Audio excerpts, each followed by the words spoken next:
I created Species Nutrition with one mission in mind: to provide bodybuilders and serious athletes with no-nonsense supplements that work. I put my name and reputation on every bottle of Species Nutrition products. If you want to be your absolute best, join the evolution.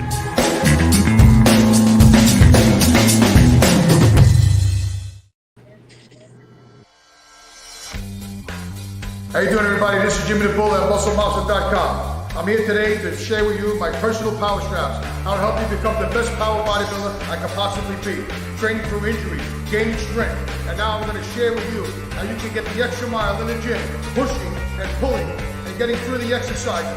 These are the best power straps you'll ever use. Go to MuscleMonster.com to get the full demonstration. I haven't seen the sun in a week and a half. Hey, look! It just came out! Hey, look at that! I love it!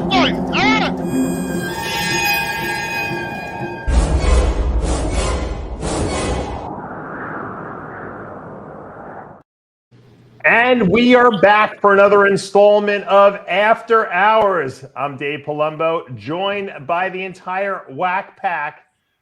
Mr. G, Greg Valentino, Armand Adibi, Larry Pollock, who had a great episode of Iron Therapy. We'll talk about that a little bit.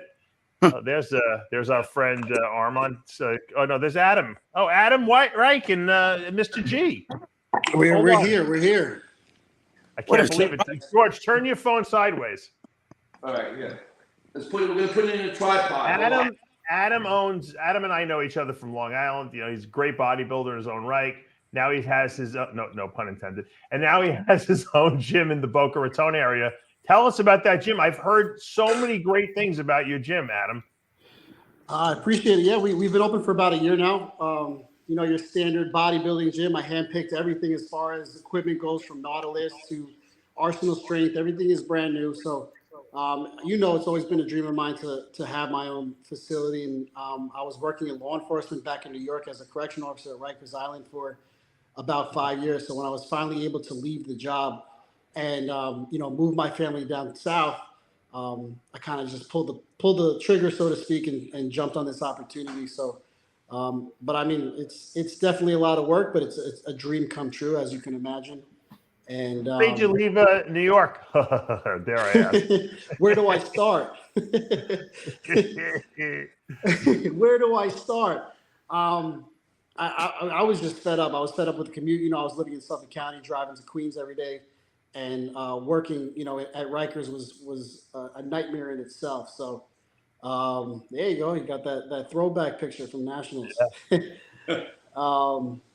When I was finally fed up and I was able to leave, I got into way too many uses of forces with the inmates, and they were going to probably terminate me anyway. So I left before they fired my ass. So moved down south. Did you get into fights? Yeah, every day it was something else. The job changed a lot. When I first came on, there was no cameras, so the inmates respected you, right? You told them to get in line. You told them that it was time for chow or yard. They kind of respected you a lot differently than they did today's time. Now everybody's in there for a paycheck. They know they come in, they could test you, they could spit on your face, and there's nothing that you can do about it. I would literally get pissed and shit thrown at me on a daily basis, and you can't retaliate. Are you kidding me? You can't do nothing. They can spit in your face, and if you were to turn around and smack them or physically harm them, you're getting written up, you're getting terminated, and they're taking vacation days from you. So, wow. On top of doing 16 hours a day, I was doing mandatory overtime every single day. I felt like I was locked up myself. I was doing time. Yeah. That's crazy. Yeah. Greg, have you ever had shit thrown at you? I've eaten some shit a few times in my life, but you know what I mean? I've had a few farts in my face, but then again, I enjoy that when it's from a hot girl. But no, Adam, I think I know you look really familiar. I did met you, right? He looks familiar to me. Be friends with Derek Anthony. Oh shit! Okay. Yeah, you know what it is? That he's right though. It's savagery. I have a lot of friends that have gotten who are New York City cops and shit, and they get spit in their face, and they tell me I can't even do a goddamn thing about it. There was a guy even when they were marching Black Lives Matter. It showed a white chick spit right in the guy's fucking face, cop's face. He pushed her like that. She tripped, and he lost his job for that. You know what I mean? Meanwhile, she hawked a loogie in his face. You know, yeah, there's literally nothing you can do, and it's a shame nothing. because they have cameras everywhere, and it's not the same job. You know, when I first started back in 2015, they're literally there just out to get you, write you up for anything possible, and you know the inmates are there. They know that they're just going to get a payday. What do you make? What do you make as a corrections officer at Rikers? A buddy of mine that I was working with, he went a little too far in support. There was a melee, and I think we're having problems. you know, they have child support. No. They have something called inmate support, where a portion of your check gets taken out and goes to the inmate. Oh, So, you know, For how long, Fred? for whatever the settlement was, but that's insane to me. fuck that. That's why that fucking, even NYPD, that's why you got to see that people are hiring now. Fucking little fat girls and shit like that. People never would have got on. Because then nobody wants to deal with that. Test. Right, nobody wants to deal with that. Who the fuck wants to give my paycheck to? They just matter of fact, the riots, the Black Lives Matter. A lot of those people now are getting paid that were in the riots that got hurt by cops or that were pushed or whatever. They're actually making like I think New York City is going to give each one 10 grand. Like I should just join Antifa, wear a black knapsack, and go spit in cops' faces. It can make some scuttle doing that. It's unbelievable how the world is so backwards that actually allows that. And it could make a law that this guy who's busting his nuts, and I always thought even when I was locked up, you always saw the COs, they're locked up too with you. So it's almost like the only difference is they can say, hey, let me the fuck out of here, and they can get out of here. You can't. But they're basically inmates too. So, and they really deserve a lot more respect because they do have to deal with shit, man. And the thing is, how you can fucking have to put your own money or be in that position where if you pick your nose in the wrong direction, they're gonna fucking you'll be in jail with the inmates. It's unbelievable how bad shit's gotten. Unbelievable. Yeah, it's gotten terrible. It's gotten terrible. I don't blame you. You're much better off for what you're doing. Adam, let me ask you this question, Adam. How do you get the balls to quit? Because I'm sure you were making decent money over there, and actually just moved to Florida with like really you want to open a gym, but a gym doesn't happen overnight. Obviously, it took you a while to open that gym up. Yeah, there's with New York City Department of Corrections, there's a little loophole that they don't really tell you about, when you're going through the academy, and it's known amongst officers, but it's when you get into several. I work the main intake, right? So what I dealt with, all new admissions that came in when they got locked up on the street in the 5 boroughs, Manhattan, Staten Island, Queens, Brooklyn. They were coming to me. So it was my job to pedigree them, make sure what gang they were affiliated with, what house they could live in, change their uniform, give them a new pair of shoes. They're called Patakis, the Velcro shoes. So a lot of times these inmates that came in on the street, they were in these holding pens for several days, waiting to be housed.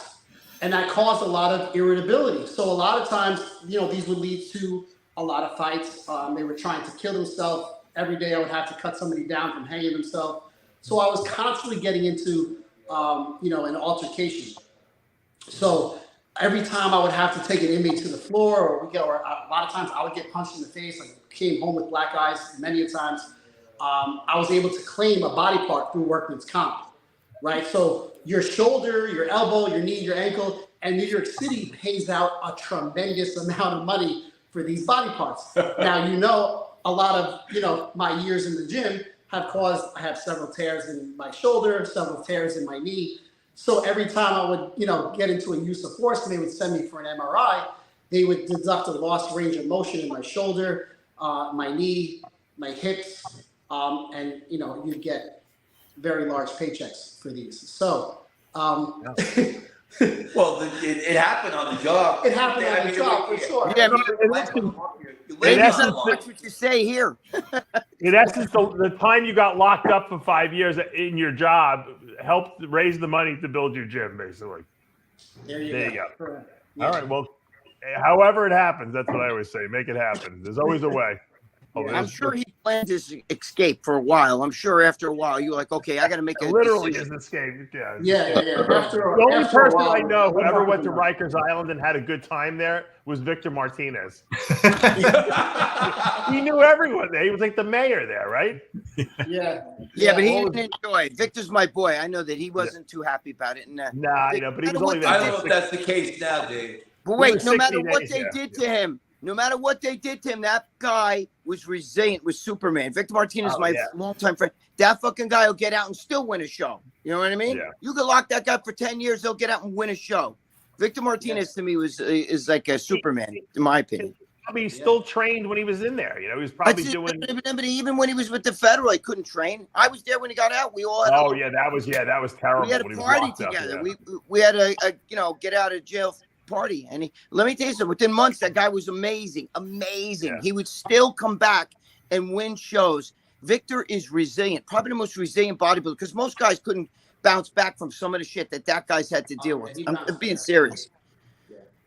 I mean, you go without training. Show me a pro bodybuilder that can go without training for almost a year or whatever, not even training at all, and then come right back and within a year win a show or be unbelievable. He was like a Levroni. He's like a hyper responder. His body just responds, you know, when he puts his mind to it, and he can eat the right foods and do all the right stuff. You know, his body just turns around. You know, his structure's amazing too. Yeah, look at that. Yeah. You could do it. You could throw him in a desert island for a year, eating nothing, and then he'll come back and look like that within months. It's unbelievable. Yeah. No, it's true. It's true. No bloated gut, always a V taper. You know what I mean? Yeah. I mean, he's my friend, so but I'm just saying, that's my boy Victor. Yeah. He's got great genetics. Phenomenal genetics. I love his structure too, but it's great. What's up, John Romano? Joining us late. Johnny. I was detained by members of law enforcement. Were you really? Yeah. What happened to you? Hey, Dave, talk about his gym. This gym is unbelievable. They got their own energy drinks. George, hold on, George. I'm talking to John for a second. Okay. We'll get back to him. There's nobody else on this show. It's a long show, George. Don't worry about it. I didn't know there was. Oh, John, hi. Are your speakers on? I mean, what the fuck? It's reverberating in his brain. You know. So what happened to you? So there's an unwritten rule that I broke, and that is when you are riding, I was on my motorcycle, anywhere near a hospital or where there's doctor's offices, you avoid that area between about 11 in the morning and 2 in the afternoon. Why? Because that's when all the old fucking people go to the doctor. All right. Who else gets an appointment at a doctor at 11:30? Somebody who's not working, right? So it's all old people. So I'm on this road. You can't pass, a double yellow line. I'm on my way back, and I get behind this car where you see only it looks like it's driving itself. You only see the headrests, right? So it's this big, huge. I don't know what it was. Big giant car. So I'm looking, I see the handicap thing hanging from the rearview mirror, and I go, oh, Cadillac DeVille from 1976. Right, or a Mercury Marquis or some shit like that. You know, they would make police cars out of it. So the speed limit's 45. They're going 25. All right. And I'm like, now I'm getting Jimmy the Bullish because the show's going to start. I got to get home. I'm behind them. I'm fucking hot as hell. The sun's beating down me. It's 90 degrees. And I'm going 25 miles an hour in a 45. So finally, this little spot opens up where I can pass him, and I fucking pass him. And as I'm passing him, my front end comes up in the air a little bit, right? So another unspoken rule is once you got a wheelie going, you tend to want to ride it out. So I rode it out. I rode it out right past the cop. So the cop cuts off the old people and chases me, so I stop. And we start having this debate about reckless driving. So he goes, you know why I pulled you over? I said, really? No, I don't know, because I didn't break the speed limit. He goes, you're doing wheelies. And I said, so? He goes, that's reckless driving. I said, where does it say that? I mean, is that your opinion? I mean, is that in the you know in the handbook? The handbook that says wheelies are reckless driving? Because quite frankly, I could ride a wheelie all fucking day long. It's not reckless to me. It's like second nature. So how is that reckless? So back and forth, back and forth. I said, I'll tell you what.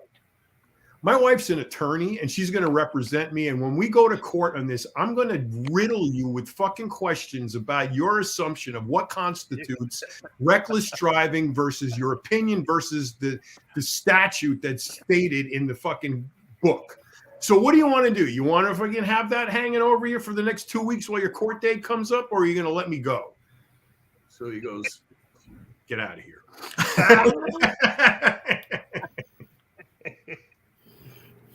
I can't believe he let you go. Where does it say wheelies are illegal? Yeah, I guess you're right. I mean, technically, legally, you would have won. You know, exactly. So you know, kind of like pilling out and all that. Like, right. Well, I mean, yeah, but not really because no, I'm not. I'm not doing anything that's changing direction. Going fast, too fast, and I wasn't even going fast. I was going under the speed limit. That's a really nice story. It is. Yeah, a really nice story. It was really bad for the cop. Yeah. Well, I'm glad you weren't arrested, because then we might have been talking about your arrest as opposed to, you know, Adam with all the savagery going on. If that's what they're going to arrest people for, then they got to. Well, yeah, but Craig, this is a small town. Nothing happens. No, I know. You know. I get it. Yeah. Don't get the drama to fucking, you know. Speaking of small towns, did you see what happened in West Tennessee? Oh, no. Big, huge steroid bust. Let me pull it up. Oh, really? Well, anybody we know? I wanted to see if you guys knew these people. They look familiar and sound familiar, but I don't know. So I'll give you the names. From left to right, Tiffany Page, Dustin Page, Nicole Tipper Moss, and Brian Moss, Joseph Brian Moss. No relation to Brian. That's not my friend Brian Moss. No. He's only 41, this guy. And they were running this crazy ring out of a Walmart warehouse. They had tons and tons of drugs in there and guns and all kinds of crazy shit. A lot of fun stuff. Why is it? I have this question. Maybe you guys can answer, especially Greg. Why is it? I can understand cocaine and heroin and everything, but why is it when steroids are involved, you got to have the weapons too? Is that I arrested with 2 hands. Is that like a requirement when you do a big drug deal? Is you got to have weapons, otherwise it doesn't count? The people I was dealing with in Washington Heights, I've been buying and selling steroids for 50 fucking years. I've never needed a gun ever, not one time. It depends on who you deal with. I had to deal with. You had a gun pulled on your head, didn't you? You were on your knees. I got hit with a shotgun in the fucking skull. I've had guns pulled to my face and shit like that a lot of times. You know what I mean? It's bad. It's fucking crazy. So you had to have a gun. Steroids. I was arrested with 2 handguns when I was arrested. The only thing is I didn't have them on me. I had them in the house. You know what I'm saying? So when they took them, you know, in a pump shotgun, all that. With pump shotgun's not illegal, but they took it anyway. The motherfuckers I had a spear gun for underwater fishing, right? they took that shit too, and they put it on the table. You're probably sitting there right now. Yeah. You probably got one under the table now. No, but they put it. Yeah, they took it from me, those motherfuckers. But he would have had it. But they made it look like this fucking why would you put a spear when they took the picture for the because I was arrested by Judge Janine Pirro. So when you took it, it was the task force. When made it look like it added to the table. Dad, my son had CO2. My son had a CO2 little BB gun, the pistol, right? They put that on the table. So there's 3 handguns. 2 of them are handguns. One's a CO2 pistol, the pump shotgun, and the underwater spear gun. So it made it look like I was, Pablo Escobar or something. Frank was shooting people with a spear gun. No, they do that all the time. Man. This friend of mine got busted here. This was hysterical. He got busted for growing weed. He had like 2 weed plants in a little thing in the back of his house, and they arrested him for weed. So they went through the whole house. they made this big display on the table. They took his computer, a hard drive. He had guns in the house. They put a couple of guns on the table. They took the weed, the plants, and they broke them in like 70 pieces and like made a big pile on the table. So they made it look like they had fucking Ochoa on the fucking hook. Dave, The guy ended up getting off with fucking nothing, except he's got this newspaper picture in the paper with this mountain of evidence that meant nothing on the table. I'll tell you what else I had, John. I had a bottle of 1,000 Viagras, and this is 2000. So picture back then, they were $10 a pill. That's 10 grand. They took that fucking bottle and they never even put it in with you. So those cops were like fucking splitting that shit up and shit. You know what I mean? Like they kept pulled over on 95 in I don't know what state near New Jersey.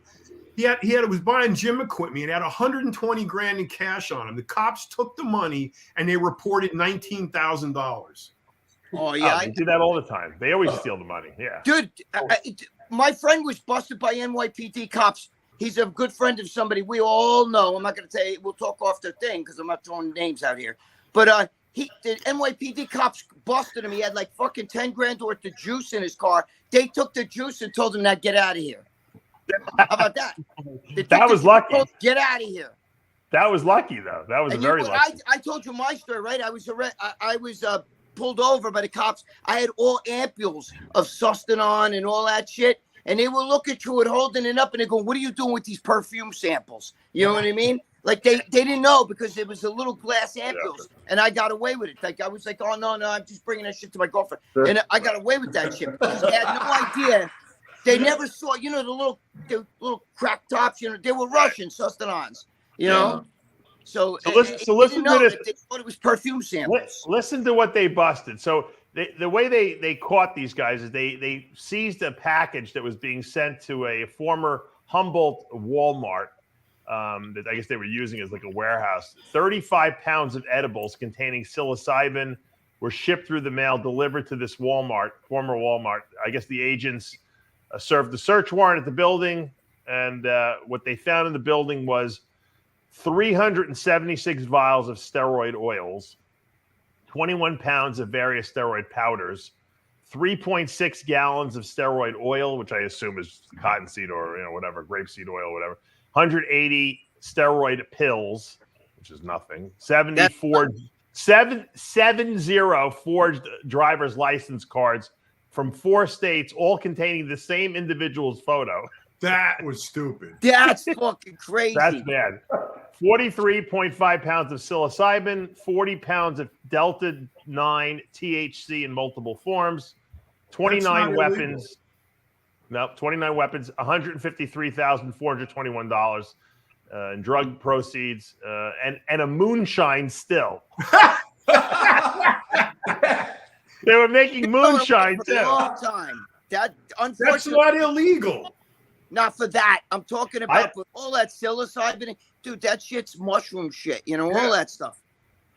Yeah, but what if they mix guns? that stuff in? See, they do that all the time. They got to make it worse than it is. But 20-something guns, that's a fucking lot of guns. Not bro. in fucking Tennessee, it's not. That's a requirement in Tennessee. Yeah, maybe.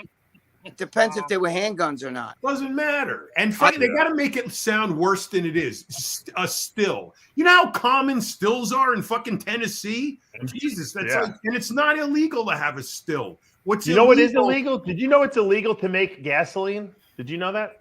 Really? I had these when I was in prison. There were these guys there that were making their own gasoline and selling it.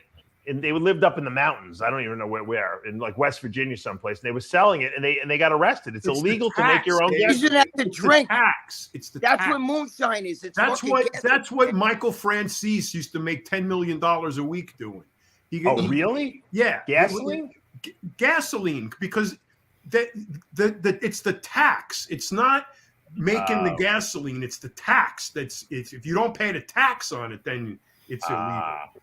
So what was he doing? Selling to gas stations? He made a deal with the distributors that they would every truck that went out had to pay him.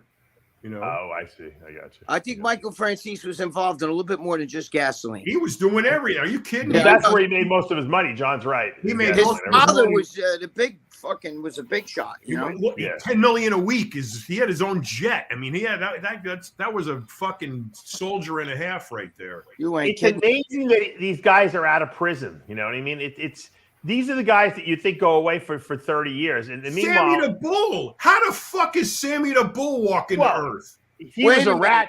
Yeah, he was a rat. But I mean, Franchese wasn't a rat. He got out. I don't even know how he got out. Francis was a rat. Oh, They he was. all ratted. They all were, weren't they? They all were, right? Now they all have YouTube channels and make a ton of money from Making YouTube. a ton of money, exactly. Dude, you go to jail. No, that's they where you find learn Jesus how to first. moonshine. You got to find Jesus first. think Yeah, like- right. That's That right. lets you off the hook, John. That's Right. why. That's the serial killer, and it defines Jesus. After 25 girls he had in his basement on fucking meat hooks and shit, he goes to Right. jail and he finds Jesus. Yeah, right. You They know? used to crack me up in prison. You see these fucking old G's, and they're fucking. They got the cardigan sweater on and the little round glasses now, and they got the Bible they're carrying everywhere. Meanwhile, 20 years ago, they're putting babies in microwaves, you know. And but now they're like, you know, they've got the prayer cap on and the glasses and the the Quran or whatever, and they're like, you know, they're like holier than now. You know, Dude, did you ever see guy the Iceman? The Iceman would go kill people, come home on Christmas Eve with his kids after killing like a bunch of people, and he'd sing Christmas carols with them put together like. No, they're psychopaths. That guy who lived by my house in Long Island who just got busted, the serial killer guy who was working. Rex, whatever, Huerman or something like that. Yeah. His family's complaining because they're traumatized by the fact that he's in jail and they can't live in the house because everyone comes. They wrecked the house when the cops came in there looking for evidence. They're so broken up about. How about the fact that he killed, you know, God knows how many women, you know? How about the fact that he had a soundproof room downstairs in the basement? They believe that he killed a lot more people. Who has a soundproof room in their fucking house? I mean, He's He's doing it in the house. That's He the plays sick thing. instruments. Yeah. he played instruments. He's a musician. Drummers. Holy shit! He had a sound. His name was Lex something with an H. I forgot how he says. By Gilgo Beach over there, right? Is That's an old beach. That whole area is completely desolated. It's like but No, they have that's where he dropped the bodies. He was doing it in Massapequa Park, which is down the was? block from my house. because he it's lived down out from where I used to have my gym. Yeah, that's exactly what you had in your gym. Yeah. Yeah, dude, he was fucking dumping bodies. But they think he's killed. They don't even know he might have killed 100. They know those 4 are the ones that they can charge him with. But there was so many bodies sprayed over there that they were dumped in the same, and they know it was him. And plus, he was going away on like when his wife and shit would go away, he would go to these other places, and there was like murders over there. So they don't have any idea of the actual number. That's what they're looking into now. But that fucking guy, bro, it's all over the TV here. That fucking guy, bro, had a soundproof room, and they say they think one of the 4 was killed in that soundproof room. But how do you get a girl downstairs in your house and your wife doesn't know about it upstairs with the kids? No, you know, they said when the wife wasn't there with the kids, he would he have was like, doing a lot of that, but you don't think that the wife knows there's a sound. You don't know your own house that there's a sound. Well, like, he probably said he played instruments or music or some shit like that. Exactly. Yeah, it's my guy's room. Stay out of there. You know, it's my time alone or whatever. There he My is. man cave. There he is. You know, my wife always says that all of these serial killers always have light eyes. I don't know about that. I don't know. I never heard that one. I never heard that either. I never heard I it don't until think she Joel proved Rifkin it to did. me. She said, "Here, look Well, at this. I Look have at Ted before. Kaczynski. Look at this guy, that guy. They all got light eyes." I I bet don't you know. George Those probably guys trained. strangle George, you look probably like- trained this guy at one point. No. You ever come into your gym? Holy shit! I was going to say the same thing. I thought George 99% was of gonna the say people train came him. in were women I trained. All women. You had a couple of like successful businessmen who come in and they wanted to get in shape. Yeah, like 3. That's Right. it. It was all women. Well, he might have been one of them. I know every one of my clients. Did this guy confess to you that he killed anyone? No. They're Dude, going to be bringing George for questioning now. Yeah. Dave, he cried when they arrested him, like a girl. I didn't do anything. Why are you arresting? Meanwhile, they had all kinds of shit on his computer. They knew about him like a year and a half before they arrested him. They followed him around for like they a did? year. I didn't know that. Yeah. Oh, they were? Yeah, they were following him around prostitutes. for a long time. Weren't they called prostitutes? Of course. Well, you know, George, if you're going to kill someone, a prostitute is probably the best bet because they don't usually they don't have ties to family. They're usually like loners, and so no one's going to see them when they go is going to expect anything or suspect anything when they go missing. You take someone who's got friends and a family, you know, they're going to know in 2 hours if they're not around. You know? But wait a minute. I don't know if you heard the story. One of the girls he killed tried to set him up. He made a date with her. They met in one of those right near where Gilgo Beach is. He went in to her apartment and shit. And she had a guy. They were going to rob him. And the guy jumped out and I think beat him up and he ran out of there. But he went back and got her later on. You know what I'm saying? Like, shit. Oh, he was a real psycho. Yeah, no, he was really, really fucking psycho, bro. He was psycho. They found like all kinds of shit on his computer, like how to tie girls up and they, kill them and like they're, like all kinds of like insane shit, like he was really into that. If you're a serial killer, probably not a good idea to be Googling how to like kill people on your computer. I mean, you got to be a nutcase to do that. I mean, at least do it on a private browser, I mean, or someplace go to the library and look it up. I don't know. No, they're smart today, bro. Your fucking computer's attached to the cloud, which is open information to any fucking law enforcement. They find out everything. Dude, look at the pitcher, Josh Hader, right? Josh Hader, who pitches for the San Diego Padres. That fucking guy, when he was in high school, he was 15 years old, was writing shit on Twitter like fuck, with the N-word and all this other shit, right? And now he's like 30 years old or 32 or something like that. And they could go all the way back to Twitter and found out that he was saying this shit literally 15, 16, 17 years ago when he was, a kid. And he said, I didn't mean it. I was just saying stupid shit. What I'm saying is whatever you do, it's out there. You can burn your computer. You could throw it in the middle of the ocean. It's in the cloud, bro. And all they have to do is go to Google, and because Google gives up everything. Here's his history. So it doesn't matter. It doesn't matter. If you accidentally looked up shit that you wanted to, like, you were curious about, even if you, like, heard about something insane, you know what I mean? Don't look that shit up, because if you ever get in trouble, bro, that shit's there permanently. They have Google, anything you ever looked up on Google is still there. It's not in your computer. It's in Google. You're fucked. Yeah, you're right. Well, all those pedophiles that are getting busted, they have literally millions and millions of videos or whatever of child porn and child killings and all this stuff. Yeah, but they're not busting those fuck. These guys are getting away. They're trying to make that shit legal today. It's insane. Look at the movie that, The Sound of Freedom, that shit that's going on right now. They just attacked Mel Gibson. You got The Rock, you guys who suck The Rock's ass. Fuck that motherfucker. They brought out Oprah Winfrey, and he's protecting her because of all, she's the one who, you ever rub a little, you touch it. Greg, what did The Rock say? Greg, huh? What did The Rock say? The Rock was attacking Mel Gibson and all them for the movie The Sound of Freedom. What did he say? It's all over the place because they're exposing. Mel Gibson said from the moment he got in Hollywood, he said that there was a lot of weird shit going on with children, and he never understood it. And a lot of these people are pedophiles, like Oprah Winfrey and all this shit. They were saying this is look. I'm not trying to get joy. There was, she's involved in all this shit. Every time that shit comes up, her name is involved. And The Rock was trying to protect her and saying that Mel Gibson and they should never have came out with this movie. It's not. So The Rock said, Greg. So The Rock said that. The Rock said. Google it, Dave. You could probably find that out. Greg, I'm just asking you because yes.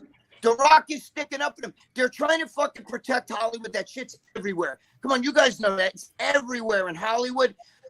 Even Disney did not want this movie. Disney could have had this movie. I know.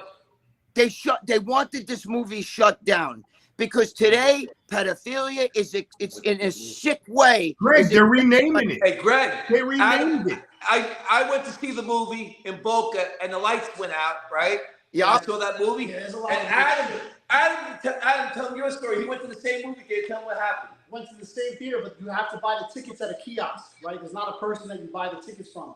But I went into the theater first. The theater was empty. It was a Tuesday, like mid-afternoon. There was nobody in the theater. I went up to the kiosk to buy a ticket. It said there was one seat available. It was the front row, and it was the middle seat. There was maybe 5 people in and it was an IMAX theater. So this theater probably held 100 people, right? Yeah. On the kiosk, it said there was one seat available. It was the middle seat. Wow. I went with John Nattyshak, who's a NBC journalist. Yeah, we know John. Me and John went to see it the other day, and they had one seat available. So obviously we didn't see it. We were together. We went the following day, and I had to buy the tickets online ahead of time. But the kiosk said one seat available. We go to the front to the kid at the counter, the cashier, and he looks into the system and he says, "Yeah, I see that there's multiple seats available, but I'm not able to issue you any seats because on the kiosk or in their software it showed that there was none available," which is insane. Oh my He couldn't God. figure out why. That's crazy. Wow. That's what they're doing, though, Wow. and that's why this shit's being too much accepted by the elite. You know, John, I'm sure you read up on that shit. It's all, but the elite accepts that, and The Rock has been fucking vocal in trying to put the kibosh to that movie. You know what I mean? Google it. Greg, you noticed they renamed pedophilia. They call it like Maps and shit like that, man. no, they call Minor it like attracted adult. young attracted Minor- or some Minor Something attracted, weird like minor that, yeah. attracted. That's it. Minor attracted adult. Yep, Person minor attracted. like that, yeah. Maps. How about that? It's like calling an obese person, moderate. No, they're trying to make it sound like it's okay, John. That's why they're right, doing exactly. They're trying to say that it's good for the kids. That. Yeah. Well, yeah, they're saying exactly. that the kids want it. If you teach a They're what kid? trying to say that they're teaching the kids things that they need to learn. These, Oh yeah, Well, that- John, creepy men. Larry, that's where Oprah Winfrey was saying, well, if you rub a seven-year-old's crotch, they're going to realize it feels good. Google that. Dave, you could pull it up. It's a YouTube. I'm sure. Google that, and you could pull it up. I don't know if you want to. I don't know if it's going to affect the shit here, but anybody else can you look it up? What Oprah Winfrey said. You know what I mean? It's just They that. had that teacher that I guess it's a man. It was just a drag queen, and they had the kids putting their hands, like the drag queen was like having them come and putting their hands to feel the chest. It's just a man's chest though, and I don't know if you guys saw that. It was pretty much everywhere, but yeah. So they had like 3 different kids coming up to this drag queen. I guess that's a teacher, and feeling the chest, and they're like smiling and hugging on each other. It's like. How about the It's Dalai disgusting. Lama sucking on the kid's tongue? I mean, what about Yeah. that? Yeah. Like, It's not- There's a lot of it's like- freaking weirdos. Yeah. He can get away with anything, though, the Dalai Lama. That fucking guy could fucking eat a kid, and they'd say, well, he's the Dalai Lama. You know, he's trying to get his spirit in him or something. Yeah. You know? Well, the guy, the guy I went to see, John of God in Abajania, he just got sentenced to like 360 years in prison or something like that. They Dave, were I like, wanted Oh, yeah, to that ask was- you about that. That was one of Oprah's people. that she well, yeah, you promoted. know what? It seemed legitimate when I went there, but evidently he was like sexually abusing the women, and then some of the women they were getting pregnant and selling the babies, and I mean it was crazy what was going on there. Dave, Wait, somebody you never know. told Dave, me you went there? because you were I looking went there for 2 kidney or weeks. something. Yeah. You went to John of God? Yeah, he Yeah, I had did. a great. This was a couple of years ago, maybe about 7, 8 years ago. Yeah. Dave, I Nine got to years tell ago. you shit. I'll tell you offline. It's funny. I got a story. You're gonna let. Somebody told Right. me you were there actually looking because you needed a kidney and shit. And that you were trying to go to Brazil to get That a was kidney. Blackman's story. Blackman said, he went there for a kidney. Yeah, I went there for a kidney. I was told.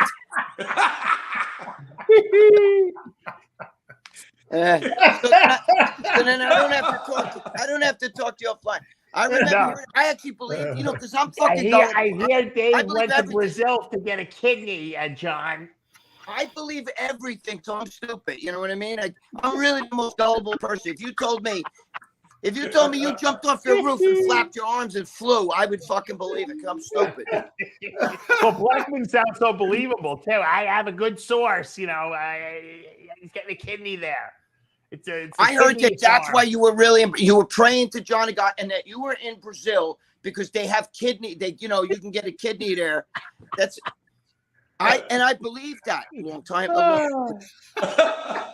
It's funny because John of God is one of the guys that they brought up in this documentary. I saw on that shit, and I was like, "Holy fuck!" Dave went to that guy, and I gotta ask Dave about it. I just watched it a couple days ago. It's funny you bring that up because I was thinking, I was like, I gotta ask Dave about that John of God bullshit. I would never have. I had such a good experience there. I would never have guessed that there was all that craziness going on behind the scenes.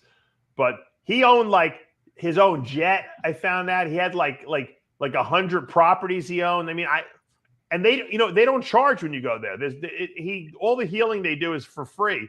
You can buy stuff they have a store there and they sell herbs and stuff like that. But I knew a lot of people. I was there with women because I was staying with I went on a tour there, with a prescribed. They had a guide and everything like that. And the women who were there, some of them had breast cancer stage 4 that was cured. I mean, so it must be the power of the mind is amazing because these women were absolutely cured. They were told by their doctors they should, get their will in order and go to hospice, and they went down there to John of God a few times, and they were cured. I mean, so I can only tell you from the people I spoke to there that there was legitimate healing going on there, but obviously there was a lot of abuse behind the scenes that he was involved with. Yeah, but the healing didn't come from him. I can tell you that because that guy was placebo effect. It could be the placebo effect because you believe so greatly. Yeah, it was amazing. But Dave, remember we went to Dr. Wayne Dyer? Yeah, he was great. And I saw Jesus. You saw Jesus? You saw Jesus when we went there? I must have missed him on that trip. What did he say to you? But no, it turned out to be Jesus, the gardener. What did he say to you? Did Jesus say anything to you? Yeah, I got to get this leaf blower working. He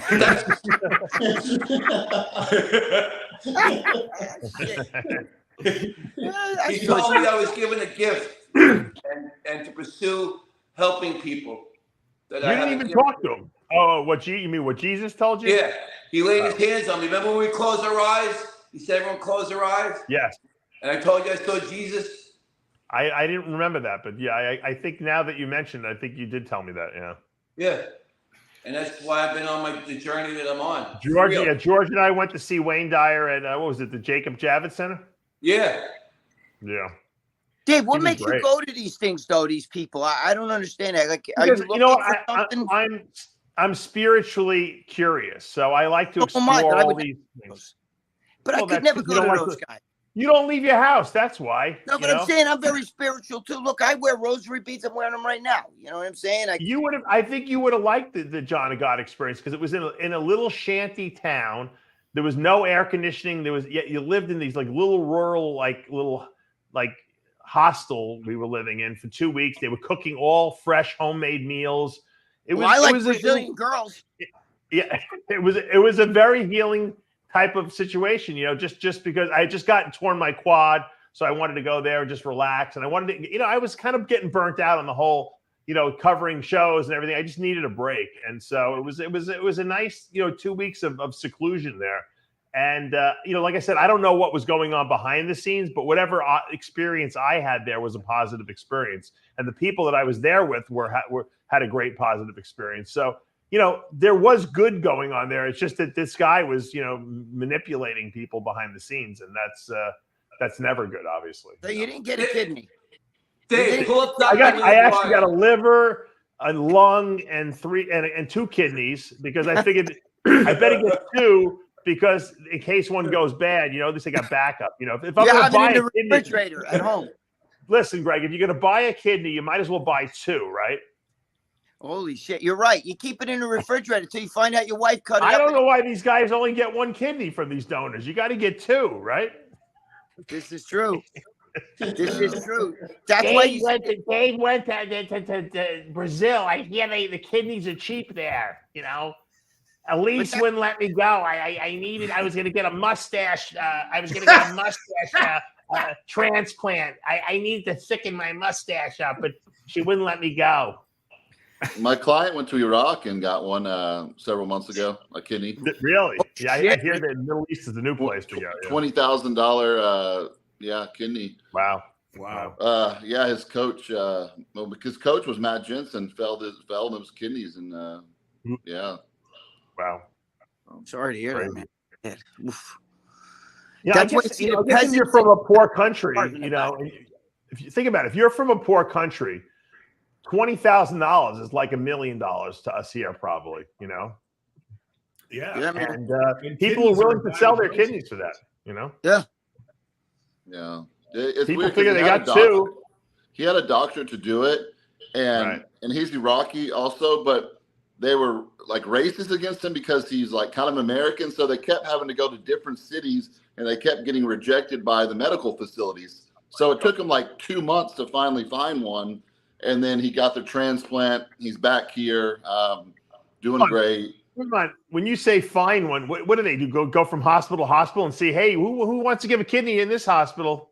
Well, no, he bought the kidney, but what facility they can use and like the laws of the facility or something. It was Yeah, but something Armand, the kidney doesn't last that long. Once it's out of the person's body, you got to like kind of put it in immediately, unless the person was traveling with them. Was the donor traveling with them from hospital to hospital? I don't know that. I was gonna try to have him on.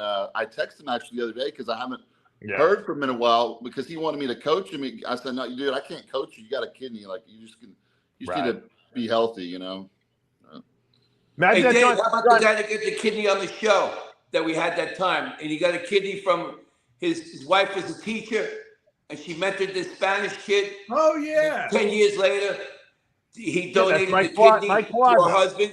Yeah, Mike Plaza. Yeah, and Mike Plaza. then the husband wound up craving pinto beans. I think that was a joke, right? Georgie, that's No, really- he was serious. I just talked to Mike He's Plaza right. the other day, actually. He got it from a Spanish guy. He's doing good. He just called me. Dave, you know who you should ask? You should ask Erin Ward, Jerry Ward's wife. Erin, because she actually works in a heart surgeon's office where they put in hearts and everything. Right. And the heart's got to be kept in cold. It's like 1, 2, 3. Fly in, bring the heart in. You know what though, Greg? What I think is going on in the Middle East when people sell like a kidney is maybe the donor is going with the person who needs the kidney, and then they do the operation all in one shot. Because if you get a live kidney from someone from a live donor, supposedly the results are way better than if you get a dead kidney, or a kidney that was out of a person who passed away. So. That's what it seemed like. I think the guy was only getting like 5,000 or something like that. The way he explained it to me, but people sell their organs all the time. They need money. I mean, they can't feed their family. $5,000 is a lot. That's big South and shit. South America. I'm Brazil. looking for. I think I told Elise I need a penis transplant. They got them really good ones, big ones down in Brazil. A big uncut one. That's when they make the training. I'm 12 inches now. Somebody else. I'm going to be. I'm upgrading from a 4-inch to a 12-inch. All right, I got another story. In all seriousness, did you see the latest? We always been talking about these transgender male to female, conversions. We talked about it in swimming. Now there's a golfer. Did you see the golfer who won? Megan Kelly lost her mind on this person. Megan Kelly went crazy on this person because this woman, or used to be a man, Brianna Gill, 32 years old, won the Australian Women's Classic professional golf tournament. She used to be a man. She's a transgender, and Megan Kelly says it's fraud, it's immoral, and has to stop. She's right. She's 100% right. Yeah, but didn't they just pass the law now where they're going to start making like this swim, like Leah Thomas and all that shit's going to have? That's only in swimming, Greg. That's only in swimming. That's only swimming. But I'm sure that you have to start somewhere. Women's golf, the women's golf tour had to disable the comments in Twitter because there was so many negative comments about this whole thing. Why don't all the women who are competing don't compete? Every single woman should have not competing. That's what has to happen. It's the same reason why when Lee Priest said that about bodybuilding. They got to stand up together. Don't compete. That's the bottom line. That's the difference between the men and the women. Guys are going to react and say bullshit. That's what the woman got to do. And then every guy that has a wife or a daughter that competes, they should go there. My daughter's right now in a dojo. Megyn Kelly tweeted. Stand up. You gotta stand your ground. You're gonna have to lose money, do stuff, but you gotta stand up for what's right. Megyn Kelly tweeted, "This is a biological man, a fact not even mentioned in much of the major press conference celebrating her, quote, win over the actual woman in this tournament. It's a fraud, it's immoral, and it has to stop." Yes, that's because that's the only way these guys can win is if they play to try to make believe they're girls and then they go and they fucking win these shows. You know what I mean? It's ridiculous. It's absolutely. Why are we still arguing about this? I don't understand why. I think everyone has accepted the fact that this is just not cool. I don't know what the because the women don't stand up for themselves. You know why? Lesbians and shit stand up and they're like, "Oh yeah, it's good, it's good." And you know, like Megan Rapinoe. I hope to fuck. I'm sorry, guys, but I hope fucking USA loses. I think they play today. I hope they fucking. They're all a bunch of liberal fucking like huge liberals and stuff that. Megan Rapinoe's like, I would welcome a guy on our soccer, you know, a transgender on our soccer team. Meanwhile, the women's soccer team, that woman's superstar soccer team lost to a high school boys team. Lost to a high school boys team. That's the difference. And I'm just saying, League of their own. Greg, you don't have to agree. You don't have to agree with the politics of the athletes and athletics. You know, that's it. It doesn't mean anything. They can do whatever. Yeah, but the women are okay with it. That's the problem. You need no, to but make they're not okay. Greg, you know what? No, I don't agree with you. They're not okay with it, but they're afraid to say anything because they're afraid someone will take their place. No, but you're talking about college women, and I agree. No, I'm talking about all women in professional sports. There's not many people that would walk off the field and say, I'm not playing unless this is remedied. That's the problem. Did you know that what's the name there? The fucking the two sisters there, the fucking that play the tennis. What the hell's the name? Serena. Right, Venus and Serena Williams both lost to a guy that was ranked like 300 or something. You can't, and everybody says, oh, they're superstars. No, but you need those big superstar female athletes to come out and say this is wrong, but they're not. That's the problem. Some of them have. Well, the problem is it's the people that are actively competing that are not saying it. You know why they're not saying it, Greg? Let me tell you. The reason why they're not coming out and saying it is because they're being ostracized by the liberal media that there's something wrong with them, that they're speaking up about the fact that they don't want to let transgender people compete against them because it's not fair. People are afraid to say things. They don't want to be ostracized by the media. Look what they did to what was the blonde girl? What was her name that got beaten by Leah Thomas? The I know you're talking about. She's everywhere. Yeah. Yes.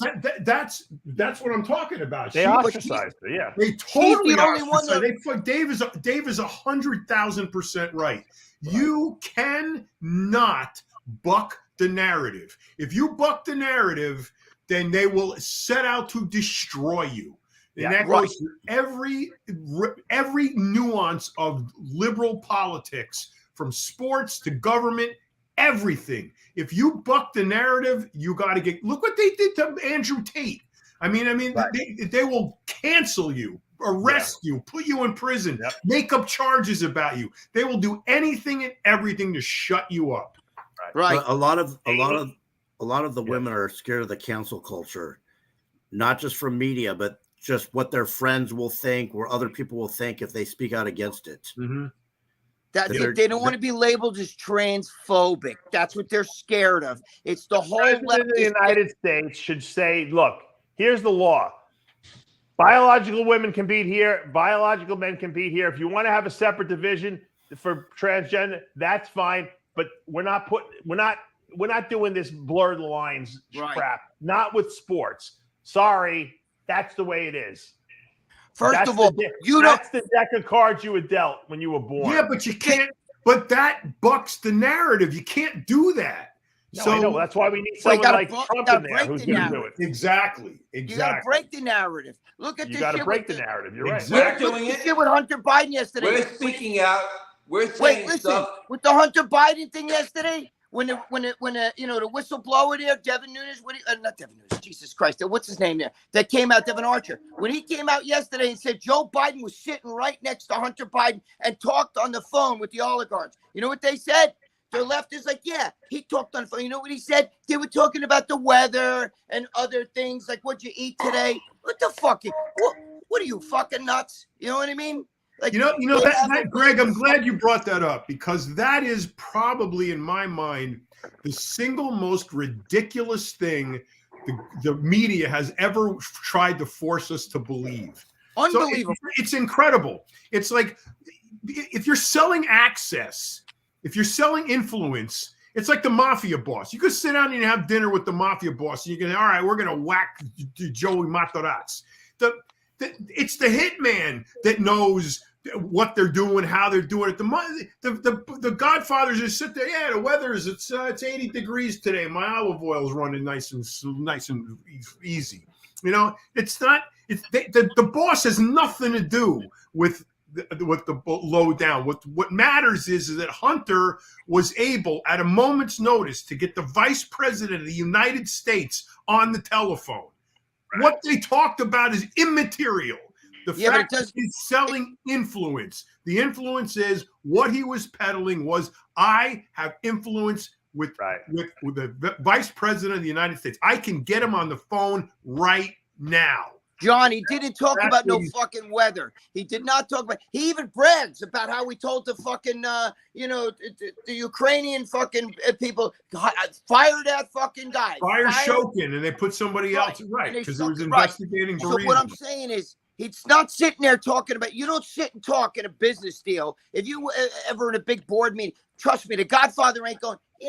Look at the weather. They'd be like, oh, dude, he's soft. We'll fucking whack him next. No. Greg, what I meant was that the boss is not involved in the minute details of what's going on. If Joey Matarazzi is going to get hit, the Godfather doesn't want to know what gun you're using, what car you're driving, how. That's immaterial to him. What matters to him is. He maps it out, though. He says, I want you to do it and you to do it. And I want to make sure that this is done right. I don't want no fucking buddy coming back. I don't want he lays the law down so okay, this has got to be done his way.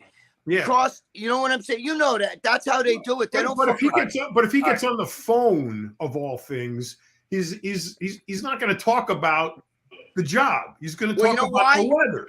What matters is. All right, I got to stop you. I got to interrupt you. Because no one cares what you're talking about right now. I want to get to another story. Greg and I are going to do our own podcast. Yeah, you got to do your own political podcast. I got to get to this because someone sent me this, and you know what? This is not this ad I'm going to put up, and this little story. I see it a lot, and I want to just put it up because I want to see what you guys think about this. You ever see these stories? We saw it a lot it was a big thing back in the 90s, and now it's like resurfacing where people are trying to sell like supplements that look like anabolic steroids. Oh God, I remember. D-Ball, D-B-A-L, Max Review. Dave, I know the guy who started all that. He's dead now, but oh my God, I know the guy that started all that. You know what he told me once? He used to sell that Winstrol shit. Oh, we lost Greg. I think I got cut off. Yeah, you got cut off. People keep trying to call me. Listen, my friend used to sell a Winstrol. He's not my friend, but a guy I know. I'll tell you who was off camera.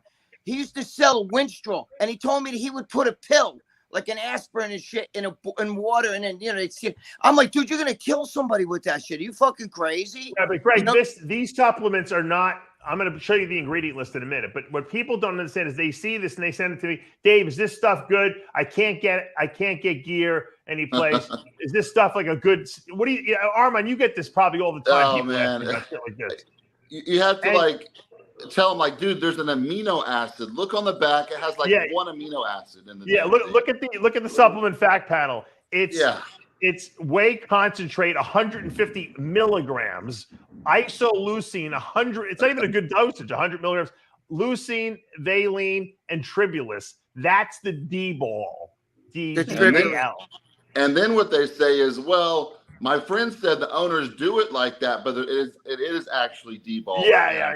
Bullshit. Yeah, I'm like, bullshit. how can you guys believe that and buy this bullshit? But I just, you gotta like probably think how much these guys are actually making from just dumb kids buying Winstrol, A fortune. D-ball. They're making a fortune. Thank God for putting the tribulus in there. That tribulus, you know. Yeah, the tribulus really gives it that kick. You know, I mean, it's smart It's the old to snake rip oil. people off. It's I mean, from the time man walked the earth. Walking around with a boner all day. Dave, can you see those pictures I just sent you? I'll look them up. Hold on. But You John, gotta you know what I'm post talking about. This it's so deceptive. The marketing. I'm really pissed off. Here, I just sent you Truth in Marketing. Watch what another country does. Oh, I see. With the Mexico ones, get the anabolics. Yeah, but These are that's all over the place in in Mexico. Mexico that they're advertising real anabolics. That's really different. Post one of those pictures I All right. sent you. But I mean, it's just there's a lot of gullible young children that don't know any better, and they see D-ball and they're like, "Well, you know what? I can't get the real thing, but you know what? This is a good first try. You know, at least I'll get some growth from this, right?" Thinking that there's actually something in there that's going to make them grow, and there's even the ingredients that are in there are not even in any sort of dosage that would do anything whatsoever. You might as well just put like a fucking sugar pill into your mouth.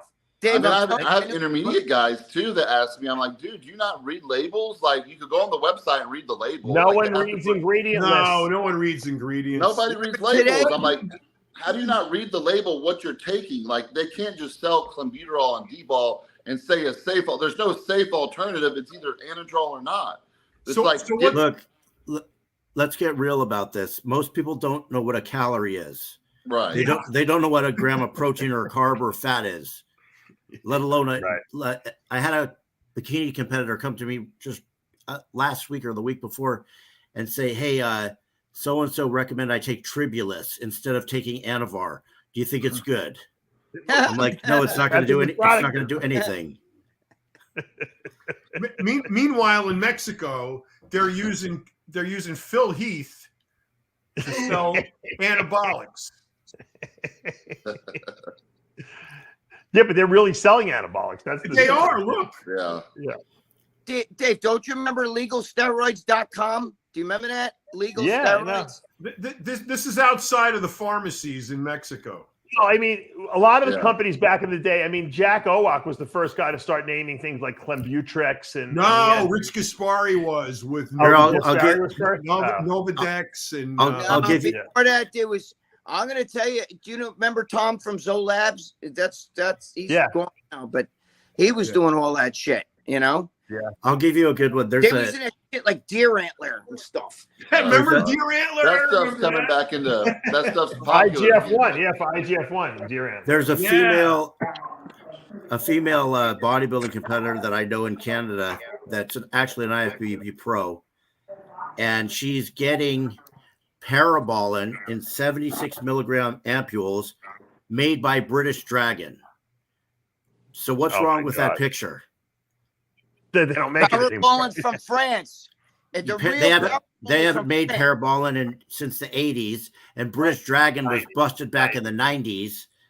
So I told her there's probably nothing in it. It's just some bullshit. It might be true. I see a lot of British Dragon stuff people tell me they're getting. I'm like, I don't think the company's in business anymore. Those guys got busted. Those guys got busted in raw deal. They were in prison with me back in 2007. And they're still making the stuff, and it's still out there. That's the funny thing. You got to go through. People are counterfeiting the counterfeiters. Yeah. My test levels are 1,500 now. Dave, tell them what my test levels are. George, we're talking about something else. We're not talking about your testosterone Larry, that brand. It's like he doesn't have speakers.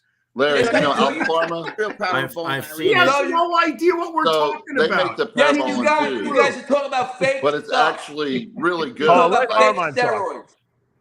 I was telling Larry, like Alpha Pharma, it's a brand, actually a well-known brand. The stuff's really good. I have a lot of clients, they take it. I don't get it for them or anything, but they make a Parabolin too that's like 76 whatever milligrams, but it's really, really good. Well, actually, Armin, think about this. If you know anything about compounding, when you buy the raw ingredients, it comes in a kilo.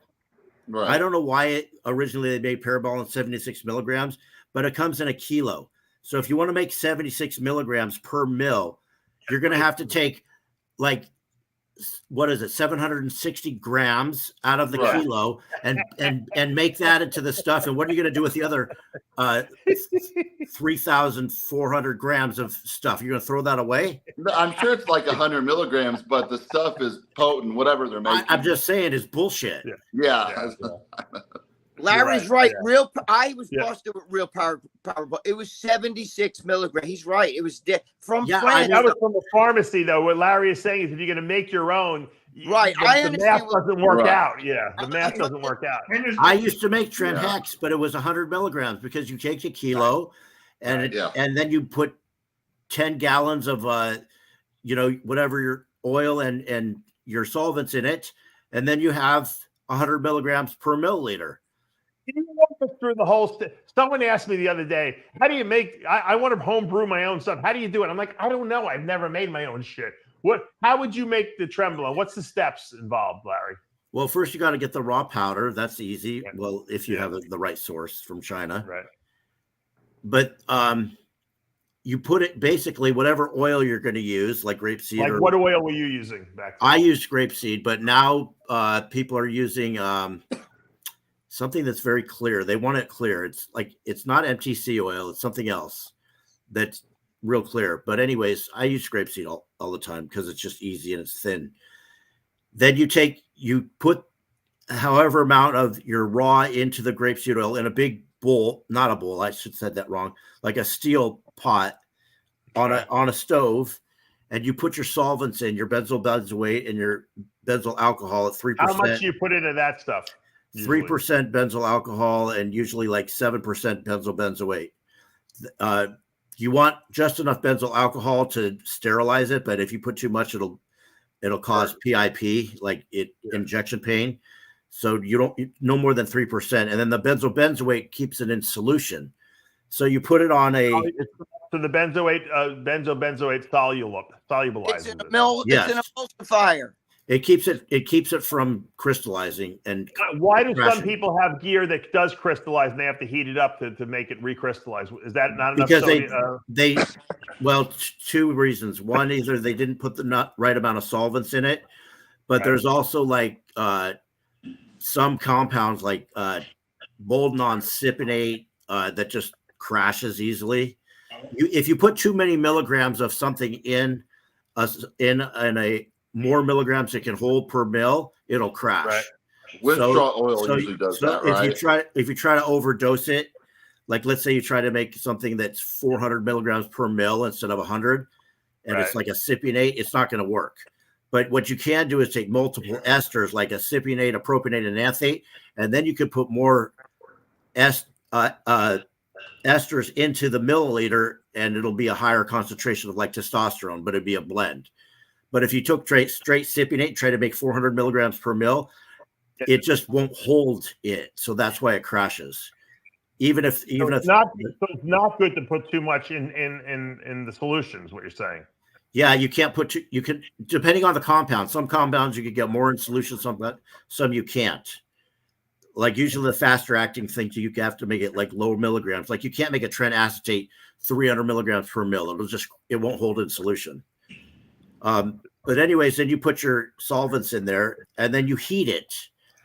You basically boil it on a stovetop until it's completely dissolved into the solution. And then you have to filter it. And that's where people usually go wrong because you need a filtration system. And I used to have a really parasite pump and these big millipore filters that everything would filter through. So it's all clean.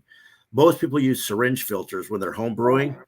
So they're making a little bit and then they put it in a syringe with a little filter thing and they push it through. And I guess that filters somewhat, but it's not really, a great way to do it. Other people use a coffee filter. That's how we used to make the tren acetate out of the pellets when they first came out. We would take the pellets and we'd put it in basically just in straight alcohol with some oil, and then put it in a coffee filter and let it just drip through. And whatever solution came in through the coffee filter was the tren acetate, and the glue would get stuck in the coffee filter. That's a real primitive way of doing it, but it did work. But the filtering is the main thing, because that's where you're going to get all the dirty shit out of it, whatever impurities are in there. And then of course, how you're going to bottle it. Would you cook it for? How long would you cook it for? Oh no, just as long as it takes to boil, and then it dissolves instantly, maybe a couple of minutes. Oh, so that's pretty fast. Yeah, but you got to use a stainless steel, like a pot, to cook it, because I made this mistake when I first started. I tried to do it in a glass flask. I put like a kilo of Deca in this big glass thing, and I put it on a fire, and of course it blew up on the fucking stove, almost burned the whole house down. So you got to use a stainless steel pot, so it's not going to burn. Hold on, I got it. John Romano sent me a visual aid here. Hold on, let me put this up here. All these kids make it now, though. Like, like I'll get consults with kids who are like, yeah, my buddy makes it. Like 18, 19-year-old kids are just, they order the powders and they just make the shit at their house. It's crazy. You can make it, but I don't think the problem is that the beaker with the stuff in it. Yeah, those were 1,000 milliliter beakers. So that's the drugs with the oil all in one thing. That's the powder. That's the powder with the oil. I think either that or it was just melting the powder. I can't remember which one that was. But if you look at the other one I sent you, that the Larry's explanation of the peristaltic pump and the filter, that's exactly what I used to use. The one, the last one I sent you. Yeah. So what Larry's saying is, he was making much huger batches than I was making. I was only making like 2,000 bottles a week. So yeah, if I was going to make a big, huge batch like that, I would have heated it in a pot, but I was limited in my equipment that I could get down there. So as crude as that looks, it worked very well. Yeah, I used to make the peristaltic pump was the lifesaver, because that aided in both filtration and filling. And that's how you got accurate fills. You could set the pump to, because I always overdosed. So I would do 5 milliliter bottles that I put 6 in. And, it would dispense exactly every single time. So that pump that makes or breaks you right there. I did it a little bit differently. I'd make a kilo. And basically make 10 gallons of whatever I was making. And then I'd filter through the peristaltic pump into a big giant glass. It was almost like a wine bottle, but it was like 5 gallons. And then I had the syringe filter. Not the ampoule filters. It's like a little thing. It's got 10 cc's. Send Dave a picture of it. He could put it up for a visual aid. It's right there. Cartridge filter. Yeah. And then you just put the bottle under it. You go 10 cc's, 10 cc's, and you just that seems easy. Pumps it in.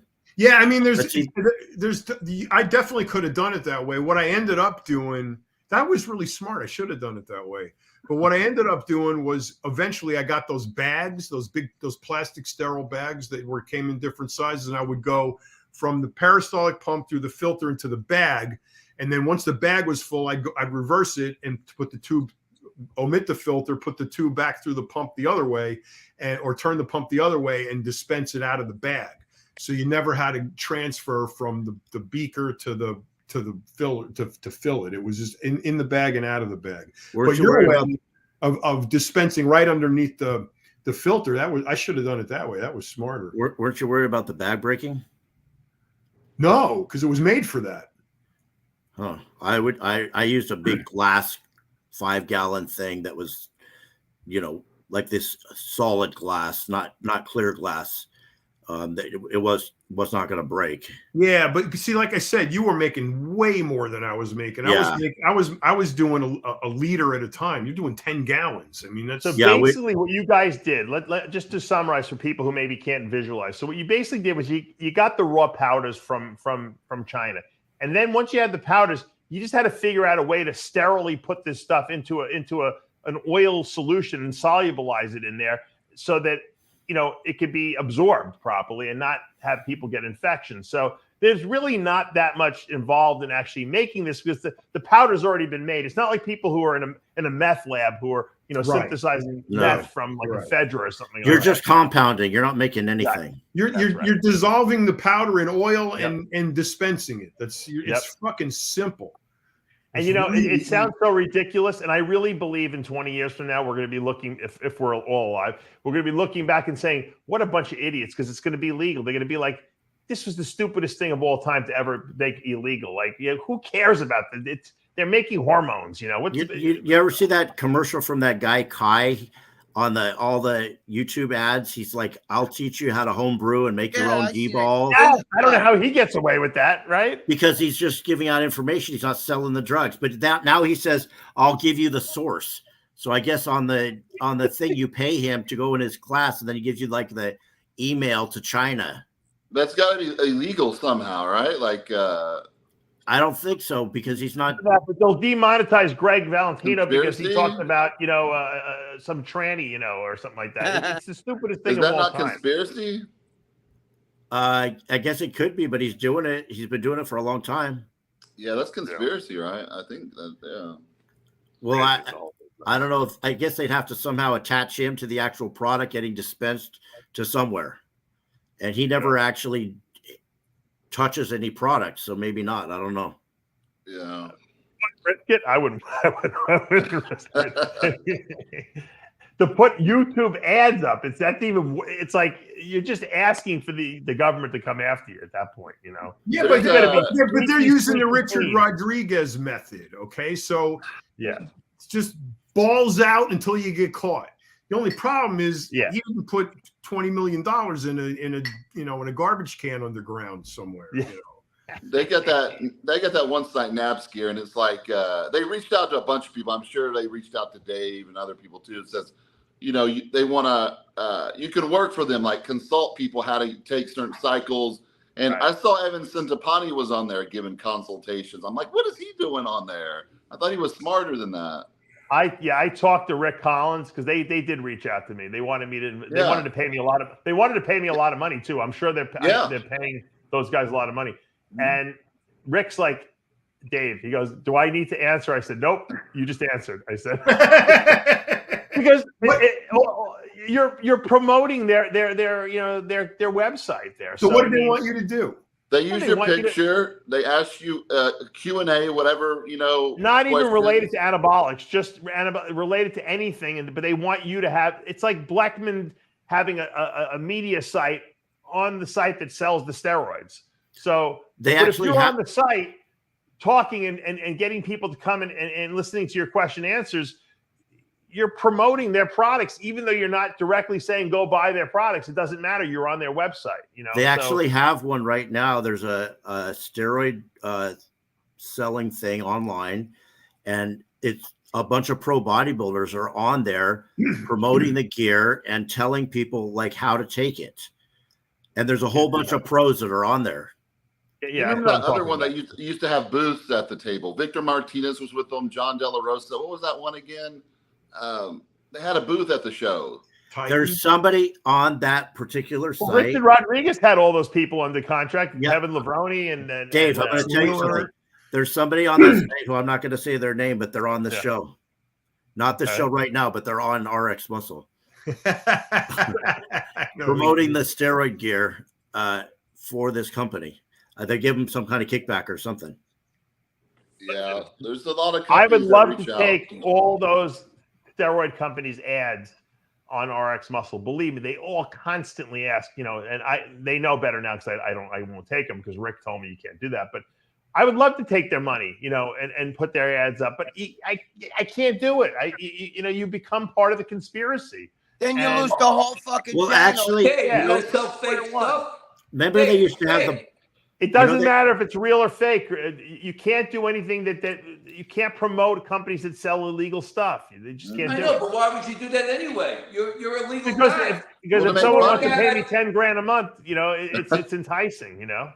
When they had the boards, like they had, I was like a board moderator on Outlaw Muscle back when they had that, and you would pay the board to the moderators to promote your.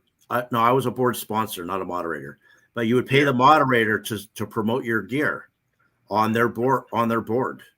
Like you could put your banner ads and all this stuff up. It's a slippery slope because what happens is you never want to be part of the conspiracy.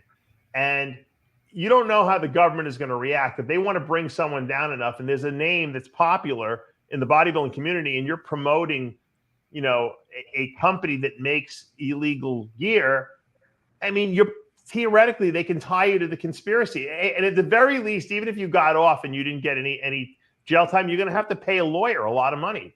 And so it's not worth the short-term return. I don't know if you guys remember, but against you already, we're all convicted felons on here, so that enhances everything. Of course, right. I'm not a felon. Well, maybe you, but I mean the rest of us are.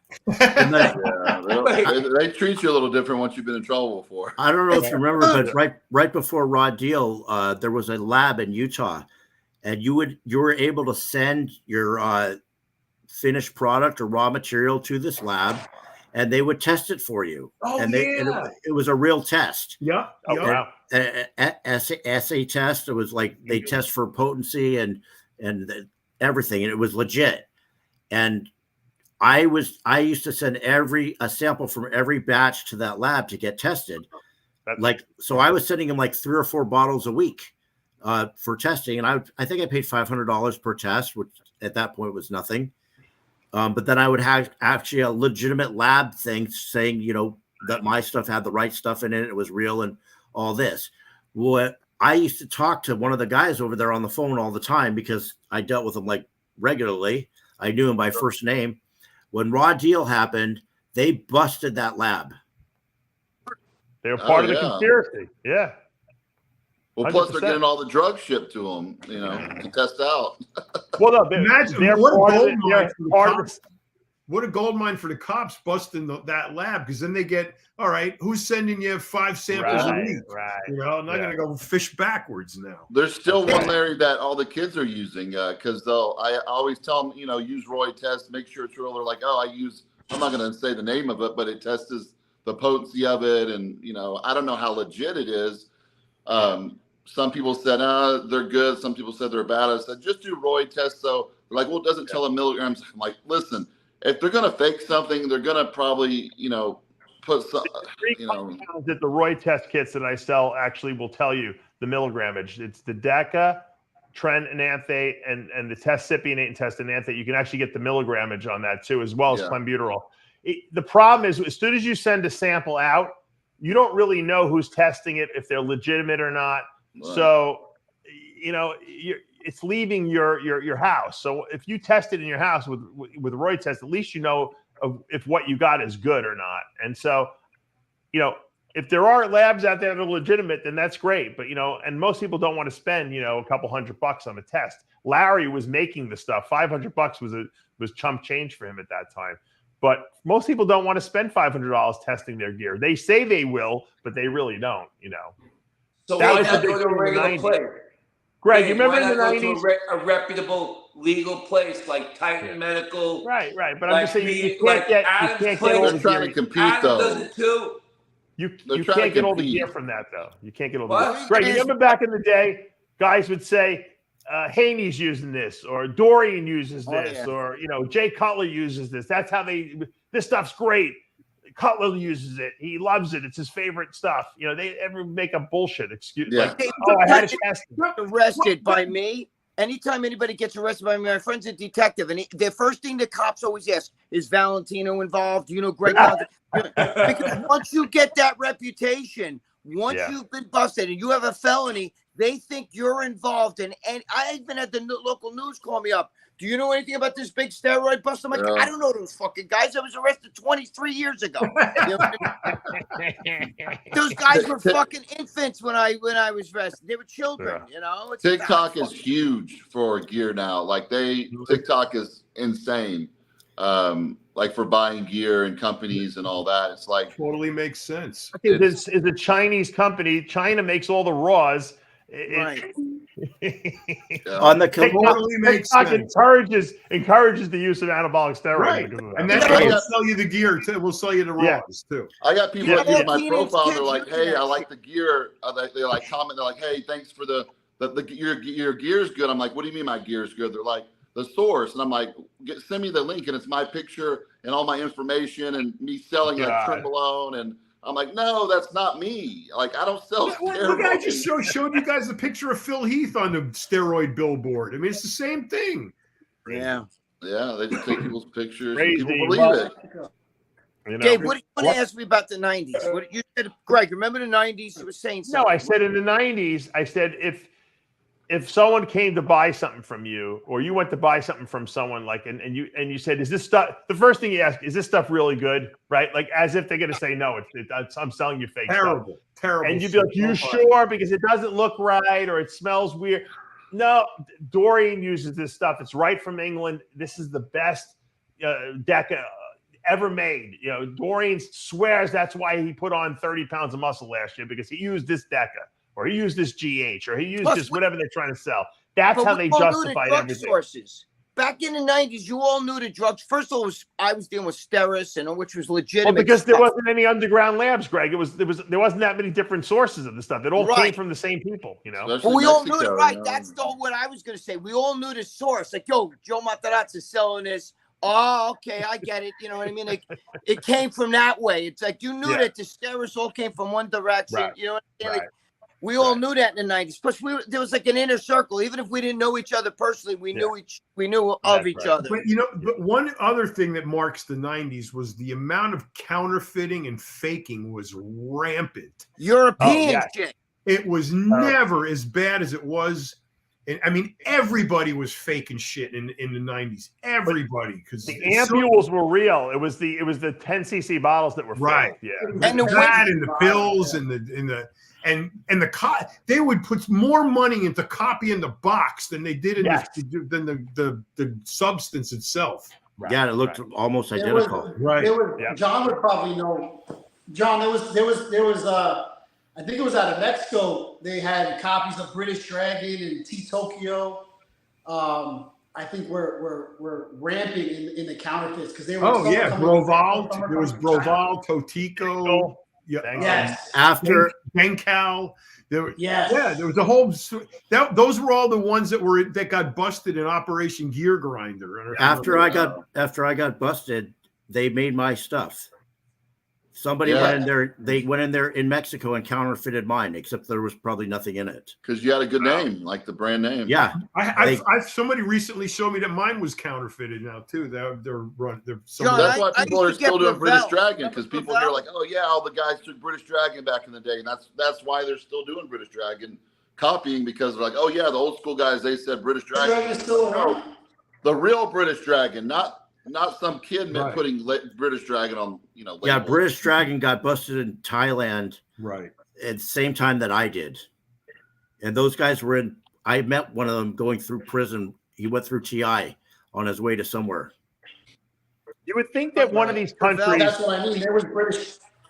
Or torn out. There was British Dragon coming out of Mexico, coming out of Thailand, coming out of Adam, there's probably 20 British Dragons coming out of somewhere. But you would think, John, at some point, some country would say, you know what?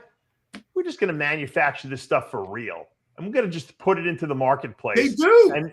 They do.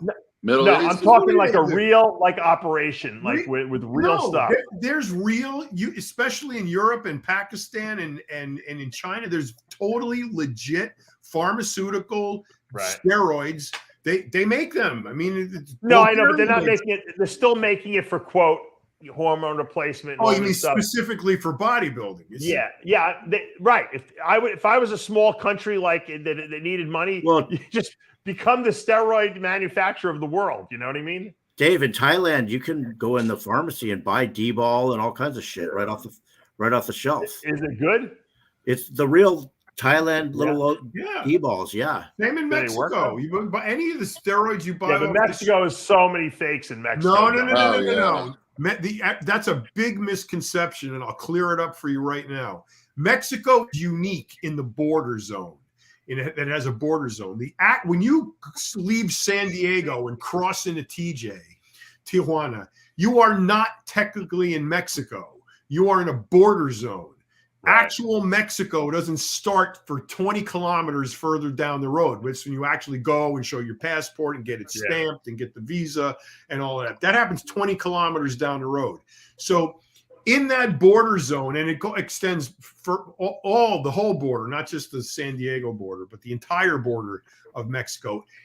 That's like the Wild West. There's no law. It's anything goes. You find veterinary steroids in the same, right next to the human steroids in a pharmacy. Pharmacies have like these big speakers out front when they're blasting music, and they got girls dancing, and they got a guy saying "Deca, it's $10 a month," you know, and they like and it's like mayhem. It's like no law. It's Wild West. But when you cross into actual Mexico, that shit don't fly. So you go to Farmacia Guadalajara or any of the other big pharmacies, the big chain pharmacies, anything you find in there is legit. It is human, legit drugs. Yeah, except the Deca comes in 50 milligrams per mil in a preloaded syringe with an 18 gauge needle on it. Yep. I didn't say they were bodybuilder friendly, but they're real. And it's very expensive too. It's like $30. I don't even think 50 you milligrams. get that Deca anymore in the pharmacies. The last time I was there, you could get Andriol, you could get cypionate, enanthate. No, not a cypionate, enanthate, and Sustanon, and that was it.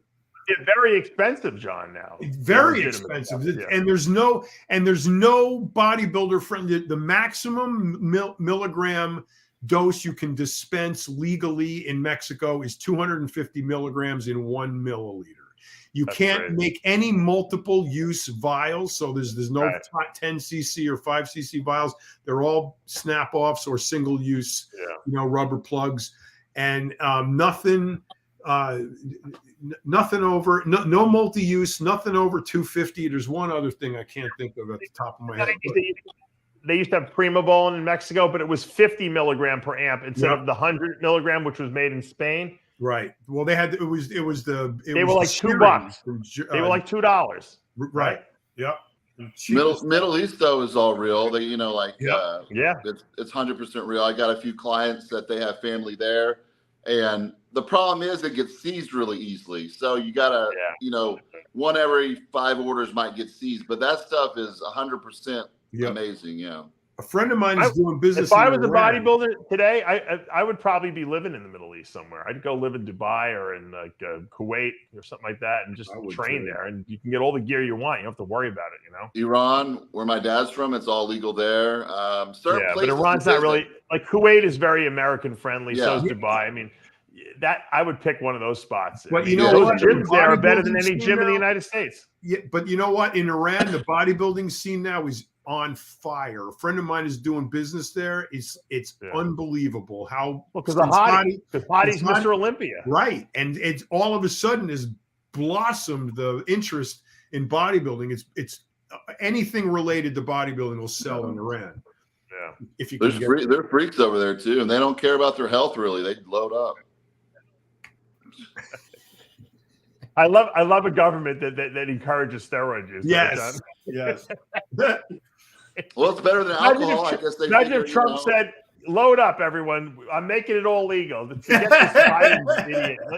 Load up the syringes. We need some real men. Load up. Well, those guys are out, like doing terrorist fighting and shit. That you think they're worried about getting something from a steroid?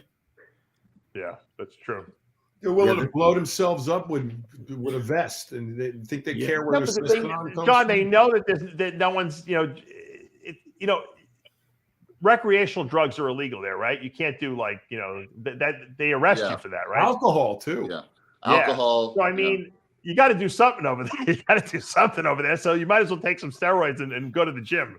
Well, they smoke opium over there. That's like they smoke opium. They smoke opium. But they know the reason why drugs are illegal. There's religious reasons, but they kill you. They're bad for you. That's why they're illegal. So they'll kill you for you if they catch you with them. Yeah. Well, they want to. If you go to Dubai, I don't know if you guys have been to Dubai in the last couple of years. There's no crime in Dubai. No. Because if you commit a crime, you get kicked out of Dubai, and no one wants to leave. Okay, so Jerry Ward told me if you use bad language over there, if you say fuck, motherfucker, shit like that, they can lock you up for that. Yeah. They don't want any bullshit. And you know what? It's very safe there. And you know what? When you walk around there, you feel very safe And that I kind of admire the fact that they have this setup there where people just don't commit crimes. I mean, because they're afraid of the consequences. Yeah, whatever happened to that female bodybuilder from Iran? I think she was that came out. She took off the hijab. She was like in a bikini, fucking flexing. Never saw her again. Never saw her again. Are you serious? They got rid of her. They got rid of her. They killed her. She was a very nice girl. She came out. She was posing and all. And they supposed imagine if you commit a crime in this country and they throw you out of the country. There'd be a lot less people committing crimes here. Country. They arrested her because she was in a bikini. No, I'm talking about just criminals in general. We have so many criminals here. Just can't we ship them off to some freaking island or something like that and just say, look, you commit a crime, you go to the island. That's all. They make movies like that. Well, Armand, you really know who I'm talking about, right? Yeah, she just disappeared. I'm sure she got some sort of jail time and then said, hey, you can never, we catch you on social media again, you're getting locked up for life. So, well, there was a big protest against that, about her getting locked up. The women over there were. That's not going to do anything, They don't give a shit what you think. They don't care over there. They'll lock up protesters. They don't care. That's They don't I actually hear about my uncles. My dad's so out of that culture, but my uncles are part of a certain group, the Mujahideen. It's considered like a terrorist group actually, but it's against the Iranian government. They want the old Iran back, where you didn't have to wear covers and all that back in the 70s when the Shah was in charge. Yeah. Right. When we were younger.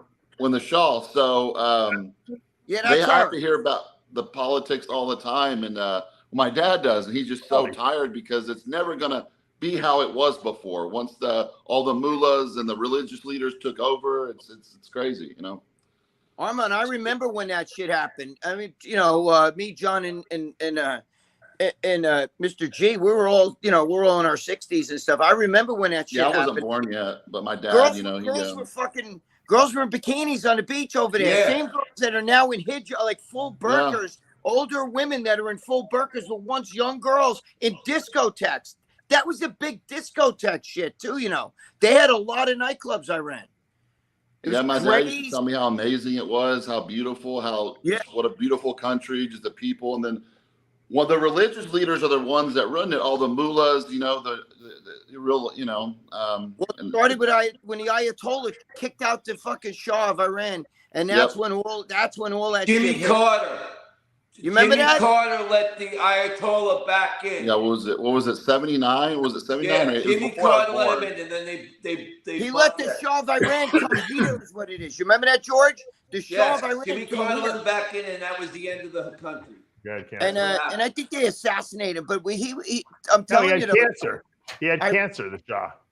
Did he have cancer? Remember? But he came here. He died here. He died here. He came here to get treated. Yeah. But when Khomeini took over, it would change everything. That place used to be a really nice place for nightclubs and shit like that. They had great nightclubs over there. They had beaches and everything. It's just like Dave, Greg, remember rationing the gas? Dude, remember odd plates, even plates. Even plates, Even license plates. Like 100 cars in a line to get gas. I think I have a hole in my head. I think it's gone from the front of my head, the pain, now it's in the back of my head. So Cuba was the same way. That means it's time to wrap the show up. Guys, I want to thank you all for joining us today. Thank you for joining us live. Adam Reich, thank you. What's the name of the gym again? Reinvent You. I don't know if you still speak to Tony, but Tony was here for a week training here. He got an IV in this chair. Tony Freeman. who? Freeman. Oh, Tony Freeman. Oh, yeah, he'd probably love that. So what do you got in that room? You doing vitamin treatments? IV vitamin treatments? This is like our IV infusion lounge where people come in and get various bags of drips. But we primarily use the facility back here for HRT, peptides. I have a massage room. You do any trenbolone drips over there? Any what? Trenbolone drips. Don't answer that just in case. I don't want to know. Just in case. Don't answer that. 24. But how much is the membership at your gym? $119 for a general membership, and then we have classes that we run, which an all-inclusive package, which we charge $199 a month.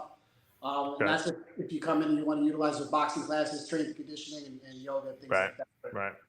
Yeah. Are you open? What are your hours? What are the hours you're open? 24 hours. Like every member gets a key fob. So you get key fob. Like Larry's gym. Yeah, that's cool. Yeah. I like that. Yeah. Yep, exactly. All right. When I'm in the area, I'm going to come by and we'll do a little video there. And I'm gonna text you my new number in case you don't have it. Oh, your All training right, cool. client came by my gym the other day. Which one? Filipino looking guy. I can't remember. I just met him once. Oh. But he was in over the weekend. Was it Ariel Cut? No. He came from Arizona. Oh, I can't remember. I got. Yeah, Ariel and Blessing trade here pretty regularly as well. Oh, they do. Yeah, Ariel. Blessing. Oh, it's good because Blessing's not with Redcon anymore. So yeah, I would assume. He probably Blessing usually does like back and legs here, like once or twice. Can he train his legs hard? Can he what? Can he train his legs hard, or is that one leg messed up? He trains. Believe it or not, he trains hard. He trains very hard. It's legs. He had an injury when he was younger to that one leg. That's why it's kind of atrophied a little bit. Well, it goes like backwards or whatever. Yeah. Oh, it does? I didn't even know that. What happened to it? I think he was playing rugby when he was younger, and you haven't seen that, Dave? It goes like inward. It's crazy. What does he have? A torn? He probably has a torn like ligament or something like that in there. No. I don't know if it was torn or if it's just nerve damage. No. But whatever it is, he does train hard. Yeah. Yeah. Well, I'd love to go down there. I mean, there's a lot of bodybuilders in that Boca Raton area now. And yeah, we had when Ariel and was dating, what's his name? Boston. Martin Fitzwater. He was down here a lot training with Brett Wilkins. Right. Because I'm not too far from Revive. I'm about an hour from Revive, so sometimes a lot of those guys come down and train down here too. It's nice when you have gyms like yours where people can like kind of take day trips to different gyms, because even if you don't live in your area, you might want to train for the day there just to get like a different atmosphere. And I think that's something that I loved to do back when I lived in New York and I was bodybuilding. I would go to Bob Bonham's gym. I would go to Weinberger's gym. I'd go to Gold's of Belmore. I would go all over the place. I still do it. I go down to Miami. I train at a bunch of gyms once or twice a week. Believe it or not, I can't even get a single workout here without somebody bothering me. So I still train. Sure. Yeah, you own the gym. That's why. Yeah. Are you done competing? I got memberships at Busybody. I got memberships at Redcon. I got a membership, all over. So. Are you done competing, Adam, or will you get back on stage again? I was telling Mr. G yesterday. You know me. I've done team nationals. I've done collegiate nationals. Yeah. I've done everything except for masters nationals. So I'm 37.